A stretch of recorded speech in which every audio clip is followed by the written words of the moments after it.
Hello, it's Monica from Crafting with Quilling and hope you have absolutely fabulous day. In today's video, I'm going to show you how to create an Easter rocker card, and you don't need any cutting dice to do it. For my project, I'm going to use a new collection from Relatively Thoughtful called Easter Farm. In the description down below, you can find the link to this collection. Here I only have a selection of the design papers and elements to fussy cut. And I have to say that I really like the color palette in this collection. And it's also very good for Easter but also spring projects as well. To create my card base, I'm going to use a template library from Crafter's Companion, and I'm going to create a step rocker card. So here you've got 6 steps how to create this card base. Super quick and simple. So let's take the templates. So here I'm going to use the card number 2. Step rocker card. You need 8.5 by 11 inches card, and I'm going to use 300 GSM multi-purpose card because it is just perfect to create your card bases. Using my pencil, I'm going to trace around the biggest shape, and that is the card base. Super quick and simple. I wonder, do you have that template library from Crafter's Companion? If you do, how many projects have you created? Please let me know in the comments down below. I got this template library very recently, actually this week, so I thought today is the day to play with it. Now it is time to create some score lines, but also we need a cut line as well. One on the right and one on the left hand side. And this is so easy to create. I know sometimes you can get some absolutely fabulous cutting dice to create your rocker cards, but here I've got that template library. So this is my very first project using it, and I have to admit it is super easy to create. Now using my scissors, I'm going to follow the pencil lines I created. When you do any cutting on a curve, I do recommend you really take your time because in the end it's going to look professionally finished. And that was my aim. So this is very easy and quick to make. And I also wonder, have you ever created a rocker card? Because there are so many different ways you can do it. You can also use some circle nesting dice or circle cutters as well. And that's what I usually do to create my rocker cards. So that's why I decided to play with that template library to try something new. Now I've got my cutting mat and I'm going to use my ruler and a craft knife to create those two cutting lines, one on the right and one on the left hand side. Whenever you use a craft knife, I do recommend you are very careful because you don't want to cut your fingers. When these cut lines are ready, then it is time to get a scoring board. And this one is really easy to use because I created the black line in the middle at 4 inches. I'm going to use my bone folder to score the line all the way, and then I'm going to move my card base and use that black line to guide me to create the shorter score lines. Super quick and simple, right? So this is the first stepper card I created with the rocker card style, and I have to admit I absolutely love it. And I think this card will be perfect for so many different occasions. So if you do like fancy folds, I do recommend that template library. However, I just checked and there are none left on Crafter's Companion website. However, when it appears, I'm going to leave the link in the description down below for you. So now it is time to erase the pencil marks and our card base is ready. Now it is time to fold. So we've got mountain, valley, and mountain fold on one side and the other. And then at the top, as you can see, there is only mountain fold. Super quick and simple. Now it is time to use the bone folder to make it professionally finished. And then decisions. How are you going to decorate your card? With this style, you can also decorate it inside as well, which I think is really cool. So when all those lines are ready, the card really rocks, which I think is really cool.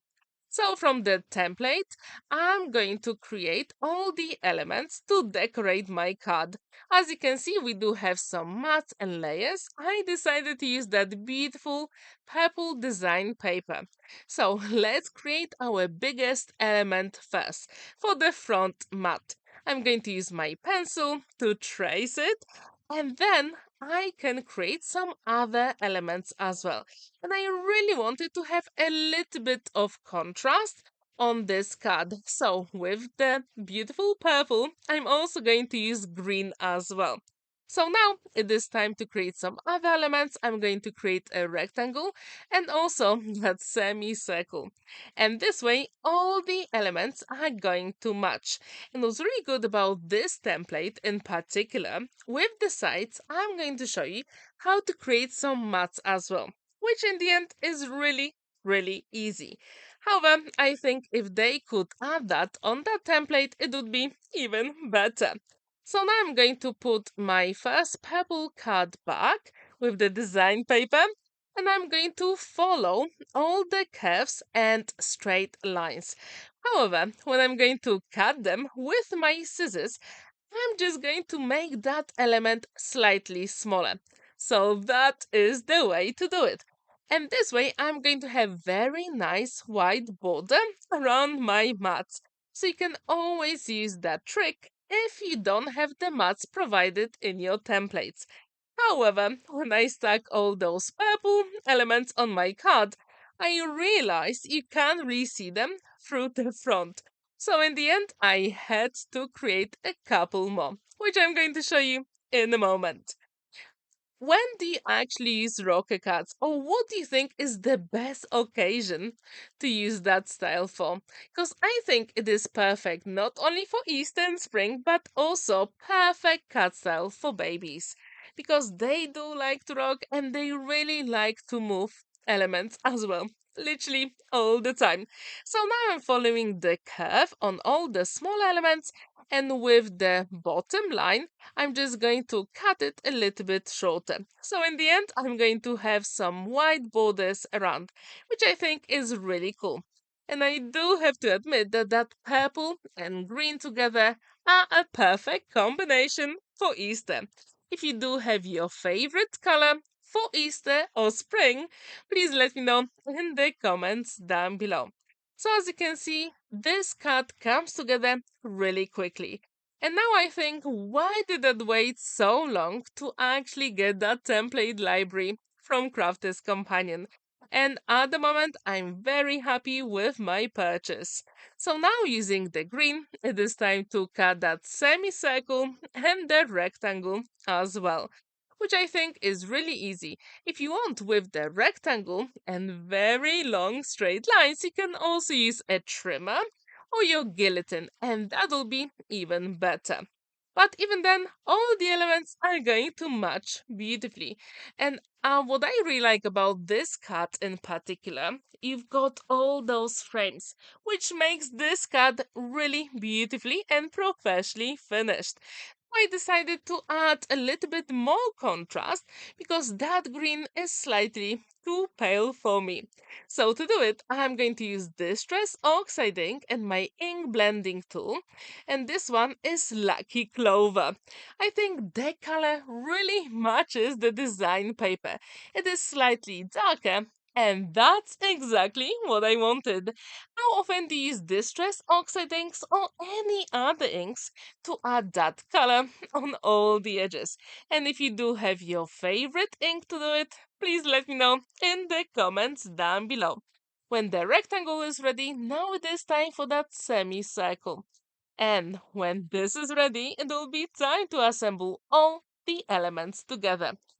Easter is coming very, very soon, and I wonder, how many projects have you created? Because on my channel, I had 10 days of Easter projects. So if you're still looking for some inspiration, I really, really hope you'll enjoy my projects because I did spend quite a lot of time making them, and I really hope you will create your own versions as well. Now I'm going to use my liquid glue assemble all the elements.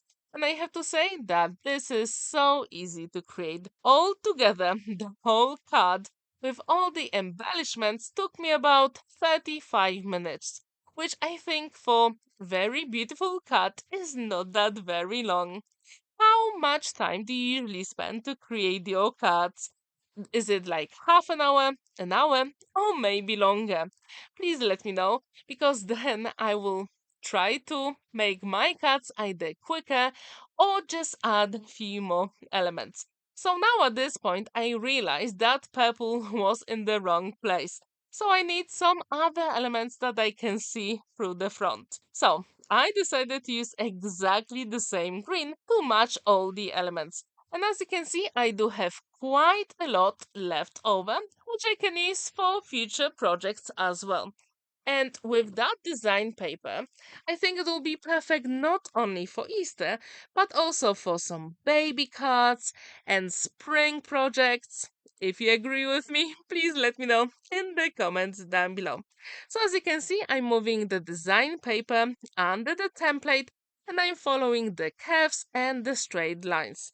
And as I told you, it is super easy. Do you have any cutting dies to create rocker cards? If you don't, maybe that is the option. I also got some SVG files from Creative Fabrica a long time ago, and I do have to say that the rocker cards are really cool to make. So if you've never ever made one, maybe this card style is for you. However, if you don't have that template library from Crafter's Companion, you can also use some circle nesting dice or even circle cutter, and that'll be perfectly fine. If you'd like to get one, I left the link to Craftstash, and this circle cutter is my totally favorite one. So you can always check the description down below. And I also left the link to this beautiful collection from Relatively Thoughtful. So don't forget to check all the links in the description down below. Now I'm going to put those green elements on the sides, and when this is ready, it will be time to create some other elements to make this cut even more special. So as you can see, there is a lot of space on the back to write your message, but also inside as well, which I think is really cool because very often with some of the fancy folds, you don't really have a lot of space inside. So this cut is just perfect. And as I told you earlier, it folds flat and it fits into 5 by 7 inches envelope. Super cool, right? So now let's create some elements to embellish the project. So from that Easter farm collection, I decided to use that Easter bunny and I'm going to cut it out. I'm also going to use a few of butterflies. I couldn't resist, to be honest. So when the elements are ready, I'm going to use some double-sided foam adhesive for extra dimension.